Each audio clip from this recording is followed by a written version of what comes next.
আমরা তো প্রথম থেকে যেই বক্তব্যে আমরা দিয়ে আসছিলাম, যদি সংস্কার, যেই মৌলিক সংস্কারের ঐক্যমত প্রক্রিয়া এবং যার ভিত্তিতে জুলাই সনদ হবে এবং জুলাই ঘোষণাপত্র এবং বিচারের একটা রোডম্যাপ, দৃশ্যমান বিচার যদি হয়, তাহলে আসলে নির্বাচনের সময় নিয়ে আমাদের আপত্তি নাই, যেটা ডিসেম্বর থেকে জুনে বলা হয়েছিল। তো এখন এপ্রিল উনি একটি বলেছেন যে এপ্রিলের প্রথমার্ধের যে কোনো দিনে হবে, এবং উনি প্রতিশ্রুতি দিয়েছেন যে জুলাই মাসের মধ্যে জুলাই সনদ হবে। তো এটা যদি এই ধাপে এটা এগোয়, তাহলে আমরা মনে করি এটা ইতিবাচক। তবে অবশ্যই জুলাই সনদটা যাতে জুলাই মাসের মধ্যেই হয়, এবং জুলাই সনদ কিভাবে বাস্তবায়িত হবে, আমরা গণপরিষদের কথা বলে আসছি, সেটাও আসলে স্পষ্ট হতে হবে। কিছু রাজনৈতিক দল নির্বাচনের তারিখের জন্য চাপ প্রয়োগ করছিল, হয়তো একটা স্থিতিশীলতা এবং সকল ধরনের নির্বাচনের আশঙ্কা দূর করার জন্য তারিখটি বলা হয়েছে, সময়টা। ইনসেক্ট রিপেলেন্ট মাস্টার ব্যাচ যুক্ত আরএফএল ওয়াট্রো, কাপড় যত্নে রাখার নাম্বার 1 সলিউশন। কিন্তু বৃহত্তর জনগণের বা গণঅভ্যুত্থানে যারা অংশগ্রহণ করেছিল, তাদের সবচেয়ে আশঙ্কার জায়গাটা কিন্তু হচ্ছিল এই জুলাই ঘোষণাপত্র এবং সনদকে ঘিরে, যে এটা হবে কি হবে না।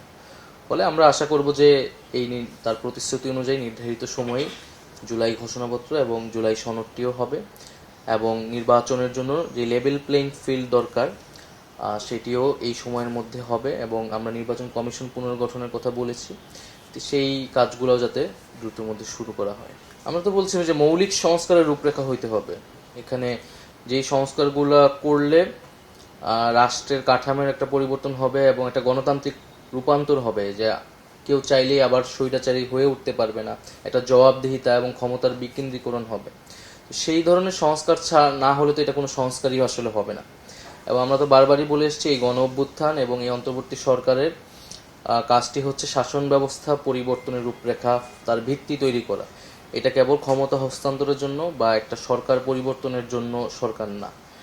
ফলে সেই জন্যই শাসন ব্যবস্থা পরিবর্তনের রূপরেখা অবশ্যই আমাদেরকে ঐক্যমত হতে হবে। আমরা যদি ঐক্যমত হতে না হয়, তাহলে সেখানে অনেকগুলো উপায় আছে, গণভোট হতে পারে, জনমত নেওয়া যেতে পারে, কিন্তু মৌলিক সংস্কার হতেই হবে।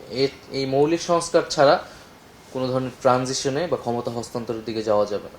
আমরা তো জুলাই সনদটার সাথে আসলে কমিটমেন্ট, এটা সব দল স্বাক্ষর করবে যে আমরা আগামীর বাংলাদেশ, তার রূপরেখাটা কি পরিবর্তনটা হবে, সেই কমিটমেন্ট হলে এটা অবশ্যই পরবর্তীতে যে সরকার আসবে তাদের কিন্তু এটা কন্টিনিউ করতে হবে, বাস্তবায়ন করতে হবে। এই অল্প সময়ে তো সবকিছু আসলে সম্ভব না, এবং বিচারের বিষয়টাও তো পরবর্তী সরকারকে কমিটমেন্ট করতে, কন্টিনিউ করতে হবে। তো সেটার কমিটমেন্ট এবং সেটার গণভিত্তিটা কিন্তু এই আমলেই আসলে নিতে হবে। ধোঁয়াশা থেকে যাচ্ছে কিনা না, আমরা মনে করি যদি জুলাই সনদটা ঐক্যমতের ভিত্তিতে হয়, এবং এই জুলাই সনদ কিভাবে বাস্তবায়ন হবে, এটা আইনসভা নাকি গণপরিষদ বা গণভোট, এটি চূড়ান্ত হয়ে গেলে আসলে ধোঁয়াশার জায়গাটা থাকবে না।